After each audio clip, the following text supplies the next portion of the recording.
नमस्कार दोस्तों, स्वागत है आपका सीपी स्मार्ट क्लासेस में। दोस्तों, आज के इस वीडियो में रोजगार से संबंधित बहुत सारी खबरें हैं, लेकिन सबसे अहम खबर जो इसमें है वो है शिक्षक भर्ती में आरक्षण का लाभ सिर्फ यूपी के अभ्यर्थियों को मिलेगा। तो एक ये बढ़िया मौका है यूपी के अभ्यर्थियों को नौकरी पाने का, क्योंकि बाहर के दूसरे स्टेट के अभ्यर्थी अगर यहाँ पे कंपटीशन करते हैं तो उनके लिए मुसीबत हो सकती है। क्योंकि यूपी के छात्र, जैसे कि पीसीएस की परीक्षा में आपने देखा है, दिल्ली और एनसीआर के बहुत सारे छात्र बाजी मार ले गए, तो उससे यूपी के छात्रों को कहीं ना कहीं नुकसान हुआ। इलाहाबाद के डेलीगेट छात्रों को नुकसान हुआ और उन परीक्षाओं में टॉप की लिस्ट में भी दिल्ली के लोग आ रहे हैं। तो यहाँ पे देखिए, शिक्षक भर्ती में आपको फ़ायदा मिलने वाला है अगर आप यूपी के हैं तो। और जो अहम चीज़ें हैं उसको जान लीजिए। आवेदन के बाद संशोधन का मौका नहीं मिलेगा। आवेदन बहुत ही ध्यानपूर्वक भरिए और परीक्षाएं अलग तारीखों में होंगी। कौन सी परीक्षाएं अलग तारीखों में होंगी, पूरी डिटेल्स आपको देखिए इस वीडियो में बता देते हैं। तो यहाँ पे देखिए कई चीज़ों पे क्लैरिफिकेशन किया गया है। तो इसमें जो है आरक्षण का लाभ सिर्फ उत्तर प्रदेश के निवासियों को मिलेगा। इसका लाभ लेने के लिए उन्हें संबंधित प्रमाण पत्र प्रस्तुत करना होगा। प्रदेश के बाहर के अभ्यर्थियों को सामान्य वर्ग का माना जाएगा। जो भी प्रदेश के बाहर के हैं और जो अप्लाई करना चाहते हैं वो अप्लाई करें, लेकिन वो सामान्य वर्ग में माने जाएंगे। अनारक्षित पोस्ट पर उनका हक बनता है। अनारक्षित अनरिजर्व पोस्ट जो होती है उस पर अप्लाई कर सकते हैं, लेकिन अगर वो ओबीसी कैंडिडेट हैं तो ओबीसी में अप्लाई नहीं कर सकते, एससी हैं तो एससी में अप्लाई नहीं कर सकते। और पहली बार इस भर्ती में आर्थिक रूप से पिछड़े यानी ईडब्ल्यूएस को भी 10% आरक्षण का लाभ मिलेगा। इन दिनों भर्ती के लिए पंजीकरण व आवेदन प्रक्रिया चल रही है। अंतिम तारीख 15 अप्रैल है। परीक्षा नियंत्रक ने कहा है कि आवेदन सावधानी से करें, क्योंकि उन्हें संशोधन का अवसर नहीं मिलेगा। अभ्यर्थी दोनों परीक्षाओं में आ रहे हैं तो अलग अलग दोनों के लिए आवेदन कर सकते हैं, यानी कि टीजीटी में अलग, पीजीटी में अलग, उनकी परीक्षाएं अलग तारीखों में होंगी। आवेदन की अंतिम तारीख की तक अर्हता पूरी होने पर अभ्यर्थी पात्र होंगे। पहली बार लिखित परीक्षा के माध्यम से तदर्थ शिक्षक भी शामिल हो रहे हैं। तो यहाँ पे देखिए एक चीज़ आपको बता दें कि टीजीटी में अगर आप आवेदन कर रहे हैं और पीजीटी में भी अगर आप आवेदन कर रहे हैं तो यह तो ठीक है, लेकिन अगर टीजीटी के आप दो विषयों में, मान लीजिए हिंदी और आर्ट दोनों में आवेदन करना चाहते हैं, जिससे कल एक अभ्यर्थी ने मुझसे पूछा था, तो ये आप कैसे कर सकते हैं? ये परीक्षा तो एक ही दिन होगी दोनों की। सब टीजीटी की सभी परीक्षाएं एक ही दिन होंगी। आप केवल एक ही परीक्षा में बैठ पाएंगे, या हिंदी में बैठ लीजिए या फिर आर्ट में बैठ लीजिए। और तदर्थ शिक्षक भी इस बार परीक्षा में बैठ रहे हैं और उनको उसी संवर्ग में आवेदन करना है। टीजीटी तदर्थ शिक्षक, ध्यान दें, अगर वो टीजीटी के तदर्थ शिक्षक है तो टीजीटी में आवेदन करें और पीजीटी के तदर्थ शिक्षक है तो पीजीटी में आवेदन करें। आवेदन करने को कर सकते हैं। यहाँ पे टीजीटी के तदर्थ शिक्षक है तो यहाँ भी आवेदन कर सकते हैं, यहाँ भी कर सकते हैं, पीजीटी में भी कर सकते हैं। लेकिन जो वेटेज और भारांक की बात है, अगर टीजीटी के तदर्थ शिक्षक हैं तो केवल टीजीटी में ही मिलेगा। पीजीटी में बाकी एक नॉर्मल कैंडिडेट होंगे वो, ठीक है। आगे उनकी सेवा अवधि की गणना कोषागार से वेतन भुगतान होने की तिथि से लेकर आवेदन की अंतिम तारीख के मध्य तक की जाएगी। और इसमें जो डेट दी है, कितनी एज तक होनी चाहिए, 21 से 60 वर्ष तक आपकी एज होनी चाहिए। एक बहुत ही इम्पॉर्टेंट यहाँ पे चीज़ दी गई है, इसको ज़रा ध्यान से देखिए। भर्ती में कोई पुरुष बालिका संस्था के लिए मान्य नहीं होगा, यानी कि जो बालक वर्ग, पुरुष जो है केवल बालक वर्ग में अप्लाई कर सकते हैं, बालिका वर्ग में अप्लाई नहीं कर सकते हैं। ध्यान दीजिएगा यहाँ पे, यह नियम संगीत विषय व नेत्रहीन अभ्यर्थी पर लागू नहीं होगा। यानी कि जो संगीत के छात्र हैं, म्यूजिक के छात्र जो है, संगीत विषय के जो छात्र हैं, वो बालक वर्ग में भी भर सकते हैं और बालिका वर्ग में भी भर सकते हैं। ये दोनों वर्ग में भर सकते हैं, ठीक है। म्यूजिक और संगीत टीजीटी संगीत के जो छात्र हैं दोनों वर्गों में भर सकते हैं। और टीजीटी संगीत की ऑनलाइन क्लास हमारी जो चलती है, पहला बैच सक्सेसफुली समाप्त हो चुका है।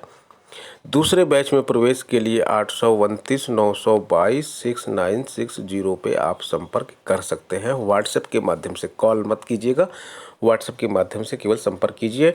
और ये बैच हमारा 20 तारीख से शुरू हो रहा है। और क्लासेस शाम को 5 बजे चलती हैं, ऑनलाइन लाइव क्लास है ये।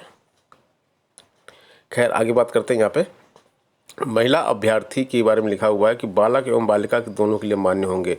महिला अभ्यर्थी चाहे तो बालिका वर्ग से भरें और चाहे तो बालक वर्ग से भरें, और संगीत विषय के जो पुरुष छात्र हैं वो भी चाहे बालिका वर्ग से भरें या फिर बालक वर्ग से भरें, जिससे उनकी मर्जी है उससे भरें। आवेदन पत्र में एक वर्ग का उल्लेख करना होगा। केवल एक वर्ग में आप भर सकते हैं, या बालिका वर्ग में या बालक वर्ग में। एक विषय एक समय में एक ही वर्ग में आवेदन मान्य होगा। देखिए साफ साफ लिखा है, एक विषय से आवेदन कीजिए, एक समय में कीजिए और एक ही वर्ग में मान्य कीजिए। अधिक आवेदन होने पर अंतिम आवेदन ही मान्य होगा। यानी कि यहाँ पे जो दिया गया है, संशोधन का मौका नहीं मिलेगा। अगर आपका फॉर्म गलत हो जाता है तो आप दोबारा फिर से अप्लाई कर दीजिए, क्योंकि जो सेकंड वाला आप अप्लाई करेंगे वही मान्य होगा।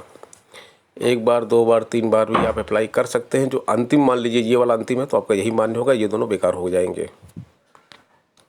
और इसके बाद यहाँ पे जो है एडेड जूनियर शिक्षक भर्ती की बात कर लेते हैं। 3,62,000 आवेदन आ गए हैं। जैसा कि उम्मीद थी 3.5 प्लस लाख आवेदन की, तो 3,62,000 आवेदन प्राप्त हो चुके हैं। और बुधवार मध्य रात तक यह प्रक्रिया पूरी हो गई। गुरुवार शाम 7 बजे तक 3,38,000 शुल्क जमा कर दिया, जबकि 3,24,000 से अधिक ने आवेदन का प्रिंट भी ले लिया है। 3,38,000 ने शुल्क भी जमा कर दिया है। और इसमें जो पदों की संख्या है वो 1,504 अध्यापकों की और 390 सहायक अध्यापकों की है। पहला पेपर तो सबके लिए अनिवार्य है। पहला पेपर आपको बता दिया मैंने कि 50 प्रश्न आपके जीके जीएस के आएंगे। जीके जीएस के आएंगे, जो आप प्रधानाचार्य का परीक्षा दें या फिर सहायक अध्यापक की परीक्षा दें, ये अनिवार्य है। अब समय आपके पास बहुत कम है और ये 50 प्रश्न के लिए जीके के 11-12 टॉपिक ऐसे हैं जिसका अध्ययन आप इतनी जल्दी कर ही नहीं सकते।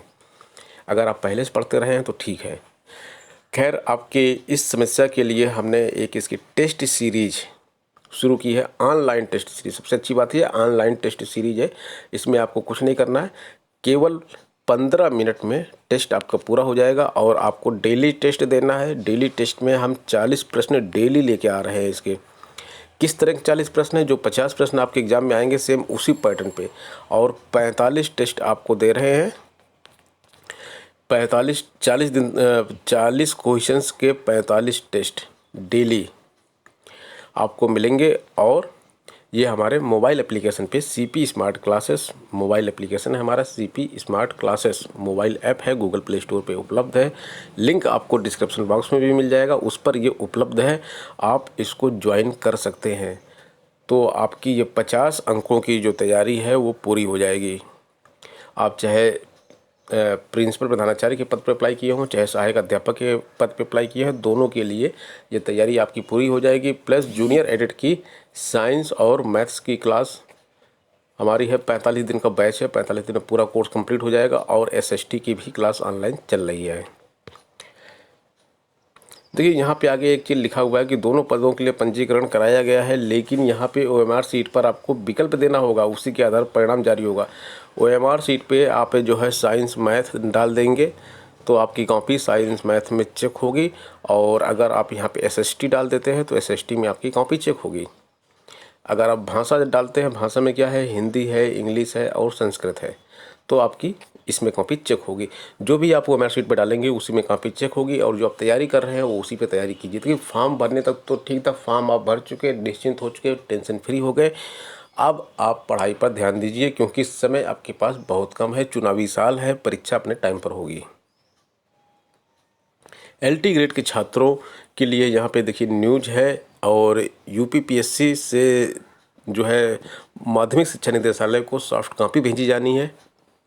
केवल और केवल एक क्लिक करना है यूपीपीएससी को, और उसके बाद 2,500 करीब छात्रों की नियुक्ति प्रक्रिया शुरू हो जाएगी। लेकिन यह क्लिक नहीं हो पा रहा, उसी के इंतजार में 2,500 नियुक्तियाँ अटकी हुई हैं और छात्र लगातार टकटकी लगाए हुए हैं और आयोग के चक्कर लगा रहे हैं कि किसी तरह से कहीं से कोई भी खबर मिल जाए। क्योंकि पंचायत चुनाव की अधिसूचना जारी होने पर भी छात्रों को लगता है कि उनकी नियुक्तियाँ रुक जाएंगी। बृहस्पतिवार को भी आश्वासन दिया गया कि शुक्रवार को सॉफ्ट कॉपी माध्यमिक शिक्षा निदेशालय भेज दी जाएगी। आयोग को सॉफ्ट कॉपी ऑनलाइन माध्यम से भेजनी है। चयनित अभ्यर्थियों की फाइलें पहले ही आयोग ने शिक्षा निदेशालय को भेज दी थी। 1.5 माह तक शिक्षा निदेशालय औपचारिकताएं पूरी करता रहा। लंबे इंतजार के बाद ऑनलाइन काउंसलिंग के लिए जब पोर्टल खुलने का वक्त आया तो शिक्षा निदेशालय की ओर से चयनित अभ्यर्थियों को बताया गया कि आयोग से सॉफ्ट कॉपी नहीं मिली है। सॉफ्ट कॉपी मिलने के बाद उसका मिलान कराया जाएगा, फिर ऑनलाइन काउंसलिंग के लिए पोर्टल खोला जाएगा। और करीब 2500 अभ्यर्थी ऐसे हैं जो इस भर्ती का इंतजार कर रहे हैं।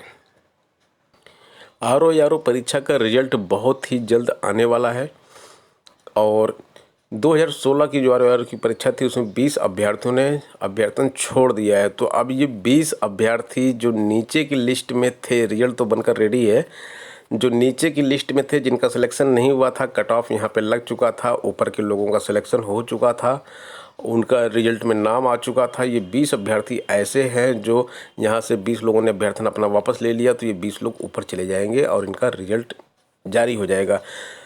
क्या ज़रूरी है कि 20 लोग पास ही हों जिन्होंने अभ्यर्थन वापस लिया? अगर आपके मन में ऐसा प्रश्न है तो उसका जवाब ये है कि जो दूसरी परीक्षाओं में पास हो चुके हैं, आरओ में अभ्यर्थन वापस ले रहे हैं, इसका मतलब उनको कोई अच्छी जॉब मिल चुकी है, पीसीएस लेवल की जॉब या पीसीएस की जॉब मिल चुकी है उनको।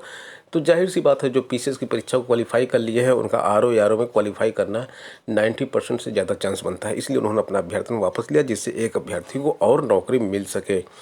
और यहाँ पे तदर्थ शिक्षकों के बारे में बात की जा रही है कि इनको जो अधिमान दिया गया इस बार 30 अंक का दिया गया है।